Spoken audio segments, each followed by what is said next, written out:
एक अमीर आदमी जिसे इंसानों का शिकार करने में मजा आता है, वह रेगिस्तान में एक लड़के के सारे कपड़े और जूते उतरवा देता है और उसे जलती हुई रेत पर भगाता है। कहानी शुरू होती है एक छोटे से डेजर्ट टाउन से। यहाँ बेन नाम का एक लड़का अपनी गर्लफ्रेंड लाइना के साथ रहता है। बेन इस इलाके का लोकल गाइड है। बाहर से जो भी लोग इस खतरनाक डिजर्ट एरिया को देखने या हंटिंग के लिए आते हैं, बेन उन्हें रास्ता दिखाने का काम करता है। बेन को यह जगह बहुत पसंद थी। यहाँ की खामोशी, खुला डिजर्ट और यही गाइड वाला काम उसकी जिंदगी का हिस्सा बन चुका था। लेकिन लैना अब सिटी जाना चाहती थी क्योंकि उसे अपनी आगे की पढ़ाई पूरी करनी थी। वह चाहती थी कि बेन भी उसके साथ चले, मगर बेन डिजर्ट छोड़ने के लिए तैयार नहीं होता। लैना के जाने से पहले बेन उसे एक गन देता है और कहता है कि अपनी सेफ्टी के लिए इसे हमेशा पिलो के नीचे रखना। उस वक्त यह बात एक नॉर्मल सेफ्टी एडवाइस जैसी लगती है, लेकिन आगे चलकर यही गन बेन की जिंदगी बचाने वाली होती है। लैना शहर के लिए निकल जाती है। उसके जाने के बाद बेन फिर से अपने काम में लग जाता है। तभी टाउन का शेरिफ उसे बुलाता है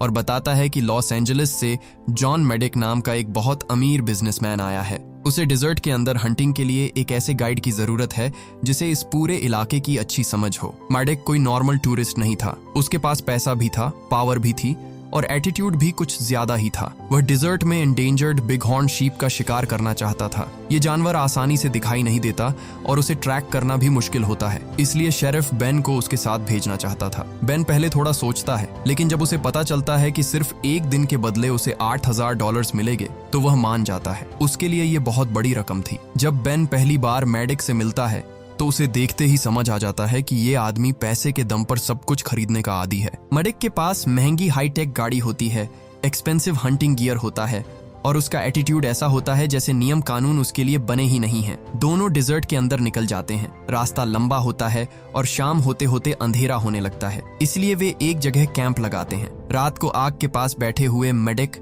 बेन से उसकी पर्सनल लाइफ के बारे में पूछता है। बेन बताता है कि लाइना सिटी चली गई है। वह चाहता तो उसके साथ जा सकता था, लेकिन यह डिजर्ट ही उसकी असली दुनिया है। इसी बातचीत में बेन अपने बचपन की एक दर्दनाक कहानी भी बताता है। जब बेन छोटा था तब वह अपने माता पिता के साथ इसी डिजर्ट में फंस गया था। उनके पिता की गाड़ी खराब हो गई थी और कई दिनों तक कोई मदद के लिए नहीं आया। धूप इतनी तेज थी कि उसकी माँ बार बार उसके चेहरे पर लिपस्टिक लगाती रही ताकि उसकी स्किन धूप से जल न जाए। इसी वजह से बेन किसी तरह बच गया, लेकिन पानी की कमी से उसके माता पिता उसकी आंखों के सामने तड़प तड़प कर मर गए। बेन यह बात बताते हुए इमोशनल हो जाता है। मेडिक सुन तो रहा था, लेकिन उसके चेहरे पर कोई खास असर नहीं दिखता। उसके लिए डिजर्ट बस एडवेंचर था, लेकिन बेन के लिए यही जगह उसकी जिंदगी का सबसे बड़ा जख्म भी थी। अगली सुबह दोनों हंटिंग के लिए निकलते हैं। बेन सावधानी से इलाके को ऑब्जर्व कर रहा होता है, लेकिन मेडिक बेचैन था। उसे बस जल्दी से शिकार चाहिए था। रास्ते में वह बिना सोचे समझे अपनी गन से गोलियां चलाना शुरू कर देता है। बेन तुरंत समझ जाता है कि मेडिक को असली हंटिंग का कोई एक्सपीरियंस नहीं है। वह उससे पूछता है कि तुम्हें हंटिंग परमिट किसने दिया। मेडिक घमंड से जवाब देता है कि उसके पास परमिट नहीं है, लेकिन पैसा है और उसके हिसाब से पैसा ही सबसे बड़ा परमिट होता है। बेन उसे समझाता है कि बिना परमिट के हंटिंग इलीगल है, खासकर ऐसे जानवर की जो एंडेंजर्ड है। लेकिन मेडिक बात समझने के बजाय पैसे निकालकर बेन को दे देता है। बेन कुछ पल के लिए चुप हो जाता है क्योंकि उसके सामने पैसा भी था और मजबूरी भी। थोड़ी देर बाद दोनों एक ऊंची चट्टान पर पहुंचते हैं। बेन दूरबीन से एरिया स्कैन कर रहा होता है, मगर उसे कहीं भी बिग हॉर्न शीप नजर नहीं आती। मेडिक बार बार इम्पेशेंट होकर उसे डिस्टर्ब करता रहता है। तभी मेडिक को दूर चट्टानों के बीच कुछ मूवमेंट दिखाई देती है। बेन कुछ कह पाता उससे पहले ही मेडिक गन उठाकर गोली चला देता है। गोली की आवाज पूरे डिजर्ट में गूंज जाती है। बेन चौंक जाता है क्योंकि उसने मेडिक को शूट करने के लिए कहा ही नहीं था। दोनों जल्दी से उस जगह की तरफ भागते हैं जहां मेडिक ने गोली चलाई थी, लेकिन वहां पहुंचकर उनके होश उड़ जाते हैं। वहां कोई जानवर नहीं था, वहां एक बूढ़ा आदमी खून से लथपथ पड़ा था। उसका नाम चार्ली था। चार्ली इसी इलाके में मिनरल्स ढूंढने का काम करता था। बेन घबरा जाता है और तुरंत चार्ली की हालत देखने बैठ जाता है। वह मेडिक से कहता है कि हमें अभी मदद बुलानी होगी, ये एक एक्सीडेंट था। अगर हम सच बता देंगे तो शायद मामला संभल सकता है। बेन फर्स्ट एड लेने के लिए गाड़ी की तरफ भागता है। इधर मेडिक अकेला खड़ा चार्ली को देख रहा होता है। उसके चेहरे पर डर साफ दिखता है। उसे समझ आ चुका था कि उससे बहुत बड़ा क्राइम हो गया है, लेकिन मेडिक ऐसा आदमी नहीं था जो अपनी गलती एक्सेप्ट करे। वह तुरंत अपने आदमी को कॉल करता है और पूरी बात बताता है। फोन पर उसे सलाह मिलती है कि अगर खुद को बचाना है तो इस एक्सीडेंट को ऐसा बना दो कि बेन भी इसमें फंसा हुआ लगे। मेडिक कुछ सेकंड सोचता है, फिर एक खतरनाक फैसला लेता है। वह बेन की गन उठाता है और चार्ली के शरीर में दूसरी गोली मार देता है। गोली की आवाज सुनकर बेन वापस भागता हुआ आता है। वह देखता है कि चार्ली के शरीर में अब 2 गोलियां हैं। बेन गुस्से में मेडिक पर चिल्लाता है, लेकिन मेडिक बिल्कुल शांत रहता है। वह ठंडे दिमाग से कहता है कि अब ये सिर्फ मेरा क्राइम नहीं है। एक गोली मेरी गन से चली है और दूसरी तुम्हारी गन से। अगर सच बाहर गया तो पुलिस को यही लगेगा कि चार्ली की मौत में हम दोनों शामिल हैं। बेन अंदर तक हिल जाता है। उसे पता था कि उसने गोली नहीं चलाई, लेकिन एविडेंस अब उसके खिलाफ भी जा सकता था। मेडिक इसी डर का फायदा उठाता है। वह बेन को लालच देता है कि अगर वह चुप रहा तो उसे हर साल $300,000 मिलेंगे। कुछ पल की कमजोरी में बेन उसकी बात मान लेता है। दोनों मिलकर चार्ली की बॉडी को वहीं रेत में दबा देते हैं। बेन चार्ली के लिए प्रार्थना करता है, लेकिन अंदर ही अंदर उसे एहसास हो रहा था कि सच छुपाकर उसने बहुत बड़ी गलती कर दी है। इसके बाद दोनों गाड़ी के पास लौटते हैं। मेडिक ऐसे बिहेव कर रहा था जैसे कुछ हुआ ही नहीं। वह आराम से पानी से अपना मुंह धोता है और जरूरत से ज्यादा पानी वेस्ट करता है। बेन उसे देखता रह जाता है। इस डिजर्ट में पानी जिंदगी से भी कीमती था। बेन ने बचपन में पानी की कमी से अपने माता पिता को खोया था। मेडिक को पानी वेस्ट करते देखकर उसे समझ आ जाता है कि इस आदमी को न किसी की जिंदगी की कीमत पता है, न इस डिजर्ट की। बेन चुपचाप गाड़ी के पास जाता है। उसके बैग में एक छोटा इमरजेंसी डिवाइस होता है जिससे वह शेरिफ को मैसेज भेज सकता था। वह जल्दी जल्दी हेल्प मैसेज भेजने की कोशिश करता है, लेकिन मैसेज पूरा सेंड होने से पहले ही मेडिक उसे देख लेता है। मेडिक तुरंत गन निकालकर बेन पर तान देता है। मेडिक गुस्से में कहता है कि हमारे बीच डील हुई थी और तुमने उसे तोड़ दिया। अब मैं तुम पर भरोसा नहीं कर सकता। वह इमरजेंसी डिवाइस उसके हाथ से छीनता है और अपने जूते के नीचे कुचलकर तोड़ देता है। अब बेन के पास हेल्प बुलाने का कोई रास्ता नहीं बचा था। इसी के बाद मेडिक अपना असली खेल शुरू करता है। वह गन पॉइंट पर बेन से कहता है कि अपने कपड़े और शूज उतारो। बेन पहले समझ ही नहीं पाता कि मेडिक करना क्या चाहता है। वह पूछता है कि इसका मतलब क्या है। मेडिक बिल्कुल शांत आवाज में कहता है कि अगर बेन सच में घर जाना चाहता है तो उसे ऐसे ही जाना होगा, बिना शूज, बिना कपड़ों और बिना पानी के। बेन जानता था कि अगर उसने मना किया तो मेडिक उसे वहीं गोली मार देगा। मजबूरी में वह अपने कपड़े और शूज उतार देता है। अब बेन तपते हुए डिजर्ट के बीच खड़ा था। रेत इतनी गर्म थी कि पैर रखते ही उसकी स्किन जलने लगती है। ऊपर सूरज आग बरसा रहा था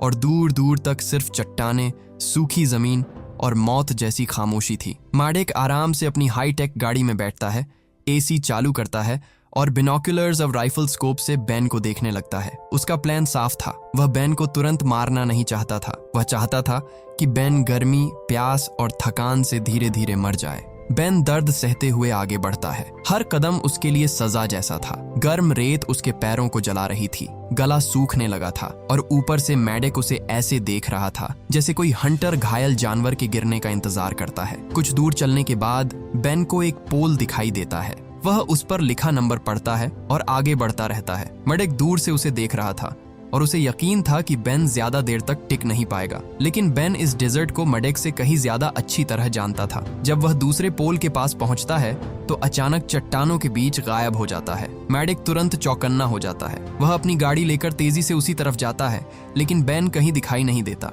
असल में बेन चट्टानों के बीच बनी एक हिडन जगह में घुस चुका था। यह चार्ली का छोटा बंकर था जहां वह डिजर्ट में काम करते समय जरूरत का सामान रखा करता था। अंदर जाते ही बेन सबसे पहले पानी ढूंढता है। उसे पानी मिल जाता है और वह जल्दी जल्दी पीने लगता है। उसकी सूखी हुई बॉडी में जैसे थोड़ी जान वापस आ जाती है। बंकर के अंदर खाने पीने का सामान, टूल्स और कई पुरानी फोटोज लगी होती हैं। बेन की नजर एक फोटो पर रुक जाती है। उस फोटो में वह खुद चार्ली के साथ था। बेन की आंखें भर आती हैं। चार्ली उसके लिए सिर्फ जान पहचान वाला आदमी नहीं था, फैमिली जैसा था। वह धीरे से फोटो देखता है और कहता है कि माफ करना चार्ली, मैं तुम्हें बचा नहीं पाया। लेकिन इमोशनल होने का वक्त ज्यादा नहीं था। अचानक उसे बाहर से आवाज आती है। बेन समझ जाता है कि मेडिक उसी जगह पहुंच चुका है। वह जल्दी से बंकर में लगा एक मैप निकालकर अपने पास छुपा लेता है और अंधेरे हिस्से में चला जाता है। मेडिक अंदर आता है। वह चारों तरफ देखता है। उसे यकीन था कि बेन यही कहीं छुपा है, लेकिन बेन दिखाई नहीं देता। मेडिक ज्यादा रिस्क नहीं लेना चाहता, इसलिए वह बंकर के अंदर एक एक्सप्लोसिव डिवाइस लगाता है और तुरंत बाहर निकल जाता है। कुछ ही सेकंड बाद जोरदार ब्लास्ट होता है। पूरा बंकर धूल और मलबे में बदल जाता है। मेडिक बाहर खड़ा होकर टूटे हुए बंकर को देखता है और उसे लगता है कि बेन अंदर ही दबकर मर चुका होगा। लेकिन लेकिन बेन की किस्मत अभी खत्म नहीं हुई थी। ब्लास्ट से कुछ पल पहले ही वह बंकर के दूसरे रास्ते से बाहर निकल चुका था। वह घायल था, कमजोर था, प्यासा था, लेकिन अभी भी जिंदा था। बेन चट्टानों के बीच से आगे बढ़ने लगता है। उसके हाथ में वही मैप था जो उसने बंकर से उठाया था। शायद अब यही मैप उसे डिजर्ट में बचा सकता था। लेकिन कुछ ही देर बाद मेडेक फिर उसके सामने आ जाता है। मेडेक हैरान था कि बेन ब्लास्ट से भी बच गया। अब वह और ज्यादा खतरनाक हो चुका था। वह बेन से कहता है कि अगर उसे घर जाना है तो चलता रहे, लेकिन इस बार अगर उसने छुपने या भागने की कोशिश की तो वह दूर से ही गोली मार देगा। उसके पास फिर से चलने के अलावा कोई रास्ता नहीं था। पैर जख्मी हो चुके थे, शरीर से ताकत खत्म हो रही थी। थोड़ी दूर आगे उसे वही जगह मिलती है जहां वह और चार्ली कभी आराम करने के लिए बैठा करते थे। वहां एक पुराना सोफा पड़ा था। बेन तुरंत सोफा का फोम निकालता है और उसे अपने पैरों में बांध लेता है। ये प्रॉपर शूज नहीं थे, लेकिन इस वक्त वही फोम उसके लिए जिंदगी और मौत के बीच की छोटी सी उम्मीद था। यह जगह ऐसी थी जहां से मेडेक उसे साफ नहीं देख सकता था। बेन इस मौके का फायदा उठाकर फिर चट्टानों के पीछे गायब हो जाता है। बेन मैप खोलता है। उस पर कुछ निशान बने हुए थे। देखने में वह किसी ट्रेजर मैप जैसा लग रहा था। वह मैप को फॉलो करता है और एक जगह पहुंचता है जहां जमीन पर क्रॉस का निशान बना होता है। बेन अपने हाथों से रेत खोदना शुरू करता है। थोड़ी देर बाद उसे जमीन के अंदर एक छोटा बॉक्स मिलता है। वह बॉक्स खोलता है, लेकिन अंदर कोई सोना चांदी नहीं था। उसमें एक स्लिंग शॉट और कुछ मार्बल्स पड़े थे। बेन उन्हें अपने पास रख लेता है। मैप में दूसरा निशान भी बना होता है। बेन बड़ी मुश्किल से वहां तक पहुंचता है। वह जमीन खोदता है और इस बार उसे एक बोतल मिलती है। बोतल के अंदर पानी था। बेन की आंखों में पहली बार उम्मीद आती है। वह जल्दी से बोतल खोलता है और पानी पीने ही वाला होता है कि तभी गोली चलती है। बुलेट सीधे बोतल को लगती है। बोतल उसके हाथ से छूटकर दूर गिरती है और सारा पानी रेत में फैल जाता है। बेन कुछ सेकंड तक उस पानी को देखता रह जाता है जो उसकी आंखों के सामने जमीन में समा रहा था। इस डिजर्ट में पानी से बड़ा कोई ट्रेजर नहीं था और मेडेक ने वही ट्रेजर उससे छीन लिया था। दूर अपनी गाड़ी में बैठा मेडेक आराम से ड्रिंक पी रहा था। मेडेक के लिए यह सब गेम बन चुका था। वह बेन को तुरंत मारने के बजाय उसे धीरे धीरे टूटते हुए देखना चाहता था। बेन फिर भी आगे बढ़ता है, लेकिन अब उसका शरीर जवाब देने लगा था। वह कभी चट्टान पकड़कर चलता, कभी रेत पर गिर जाता और फिर खुद को खींच कर उठाता। कुछ देर बाद उसकी हिम्मत टूट जाती है। बेन खुले डिजर्ट में गिर जाता है, फिर अपनी गाड़ी लेकर उसके पास आता है। उसे लगता है कि आखिरकार बेन खत्म हो चुका है। मेडेक गाड़ी से उतरकर बेन के पास आता है। बेन जमीन पर बिल्कुल शांत पड़ा था। मेडेक कंफर्म करने के लिए उसके आसपास 2 गोलियां चलाता है। रेत उछलती है, गोली की आवाज पूरे डिजर्ट में गूंजती है, लेकिन बेन फिर भी नहीं हिलता। मेडेक को यकीन हो जाता है कि बेन मर चुका है। उसके चेहरे पर वही घमंडी स्माइल आ जाती है। उसे लगता है कि उसका प्लान कामयाब हो गया। मेडेक अपनी गाड़ी में बैठता है और वहां से निकल जाता है, लेकिन उसकी सबसे बड़ी गलती यही थी, बेन मरा नहीं था। वह सिर्फ मरने का नाटक कर रहा था। मेडेक के जाते ही बेन धीरे धीरे आंखें खोलता है। चट्टान के ऊपर एक गुफा जैसी जगह थी और बेन को लगता था कि वहां पानी मिल सकता है। वह मुश्किल से चढ़ाई शुरू करता है। हाथों से चट्टान पकड़ते पकड़ते उसकी उंगलियां छिल रही थीं। पैर पहले से जख्मी थे, लेकिन पानी की उम्मीद उसे ऊपर खींच रही थी। इधर मेडेक अपनी गाड़ी में बैठकर अपने आदमी से फोन पर बात कर रहा होता है। तभी उसकी नजर चट्टान की तरफ जाती है और वह बेन को जिंदा देख लेता है। मेडेक का चेहरा गुस्से से लाल हो जाता है। जिसे वह मरा हुआ समझकर छोड़ आया था, वह अभी भी भाग रहा था। वह तुरंत राइफल उठाता है और बेन पर गोलियां चलानी शुरू कर देता है। बुलेट्स बेन के आसपास की चट्टानों से टकराती हैं। वह किसी तरह खुद को बचाते हुए ऊपर चढ़ता रहता है। आखिरकार वह गुफा के अंदर पहुंच जाता है। बेन सबसे पहले पानी ढूंढता है, लेकिन उसकी बदकिस्मती अभी खत्म नहीं हुई थी। गुफा में पानी नहीं था। इतनी तकलीफ सहकर वह सिर्फ पानी की उम्मीद में यहाँ तक आया था, लेकिन यहाँ भी उसके हाथ कुछ नहीं लगता। बाहर मेडेक चिल्ला रहा था कि सरेंडर कर दो, तुम्हें मुझसे कोई नहीं बचा सकता। बेन कोई जवाब नहीं देता। उसे पता था कि दिन में बाहर निकलना मौत को बुलाने जैसा होगा, इसलिए वह गुफा के अंदर चुपचाप बैठ जाता है और रात होने का इंतजार करता है। धीरे धीरे सूरज ढल जाता है। दिन की जानलेवा गर्मी अब रात की कड़ाके की ठंड में बदल जाती है। मेडेक ने अपनी गाड़ी की लाइट्स गुफा की तरफ कर रखी थी ताकि बेन बाहर निकले तो वह उसे तुरंत देख सके, लेकिन अब बेन भी डर के बजाय दिमाग से काम लेने लगा था। रात के अंधेरे में वह गुफा के दूसरे रास्ते से बाहर निकलता है। वह चुपचाप नीचे उतरता है और मेडेक की गाड़ी के पास पहुंच जाता है। मेडेक उस वक्त बाहर खड़ा होता है और उसका ध्यान कुछ पल के लिए हट जाता है। बेन इसी मौके का फायदा उठाकर गाड़ी से अपनी जैकेट निकाल लेता है, लेकिन मेडेक जल्दी ही समझ जाता है कि बेन उसकी गाड़ी तक आया था। वह गुस्से में गाड़ी स्टार्ट करता है और तेजी से पीछे ले जाता है। बेन उसी गाड़ी के नीचे छुपा हुआ था। गाड़ी पीछे हटते ही वह जल्दी से पत्थरों के पीछे लुढ़क कर अपनी जान बचाता है। मेडेक अब पूरी तरह कंट्रोल खो चुका था। वह बेन पर एक्सप्लोजिव फेंकता है। ब्लास्ट से बेन किसी तरह बच जाता है, लेकिन अब उसके पास भी एक मौका था। उसके हाथ में वही स्लिंग शॉट था जो उसे ट्रेजर बॉक्स से मिला था। बेन एक मार्बल स्लिंग शॉट में लगाता है। मडेक उसे मारने के लिए आगे बढ़ रहा था। बेन सांस रोकता है, निशाना लगाता है और पूरी ताकत से मार्बल छोड़ देता है। मार्बल सीधा मडेक के सिर पर लगता है। झटका इतना तेज होता है कि मडेक वहीं बेहोश होकर गिर जाता है। पहली बार इस पूरे खेल में शिकारी जमीन पर पड़ा था और शिकार उसके सामने खड़ा था। वह उसे रस्सियों से बांध देता है। सुबह होने तक मडेक को होश आता है तो वह खुद को गाड़ी के पीछे बंधा हुआ पाता है। बेन गाड़ी के बाहर खड़ा था। उसका चेहरा धूप से झुलसा हुआ था, शरीर जख्मी था, लेकिन उसकी आंखों में अब डर नहीं था। बेन गाड़ी चलाकर सीधे शेरिफ स्टेशन पहुंचता है। शेरिफ उसे इस हालत में देखकर हैरान रह जाता है। बेन उसे पूरी सच्चाई बता देता है। मडेक अभी भी अपनी अकड़ में था। उसके चेहरे पर पछतावा नहीं था। उसे देखकर लग रहा था जैसे वह अभी भी सोच रहा हो कि पैसे और कनेक्शन से वह इस सिचुएशन से भी निकल जाएगा। कुछ देर बाद मडेक शेरिफ से कहता है कि उसे वॉशरूम जाना है। शेरिफ को लगता है कि मडेक अब कस्टडी में है, इसलिए बड़ा खतरा नहीं है, लेकिन मडेक जैसा आदमी इतनी आसानी से सरेंडर करने वालों में से नहीं था। मडेक वॉशरूम की तरफ जाता है। कुछ ही देर बाद स्टेशन के बाहर हेलीकॉप्टर की तेज आवाज सुनाई देती है। बेन तुरंत बाहर भागता है। बाहर का नजारा देखकर उसके होश उड़ जाते हैं। मडेक हेलीकॉप्टर में बैठ रहा था। वह आखिरी बार बेन की तरफ देखता है, जैसे कह रहा हो कि गेम अभी खत्म नहीं हुआ। हेलीकॉप्टर हवा में उठता है और मडेक सबके सामने वहां से भाग जाता है। बाद में पता चलता है कि मडेक के पास एक स्मार्ट वॉच थी। उसी वॉच से उसने अपने आदमी को सिग्नल भेज दिया था और हेलीकॉप्टर उसे लेने पहुंच गया। बेन समझ जाता है कि मडेक सिर्फ पैसे वाला आदमी नहीं था। उसके कनेक्शंस इतने स्ट्रांग थे कि लॉ के हाथ से निकलना भी उसके लिए मुश्किल नहीं था। इस पूरे इंसिडेंट के बाद बेन अंदर से बदल चुका था। वह सिटी जाकर लाइना से मिलता है। लाइना उसे इस हालत में देखकर घबरा जाती है, लेकिन बेन उसे सब बताकर शांत करने की कोशिश करता है। वह कहता है कि अब वह डिजर्ट वापस नहीं जाना चाहता। अब वह उसी के साथ रहकर अपनी जिंदगी दोबारा शुरू करेगा। कुछ समय बाद दोनों नॉर्मल लाइफ जीने की कोशिश करने लगते हैं। एक रात बेन लेना के साथ सो रहा होता है। अचानक उसे एक भयानक सपना आता है। सपने में मडेक उसके सामने खड़ा होता है। उसके हाथ में गन होती है और वह बेन को शूट करने वाला होता है।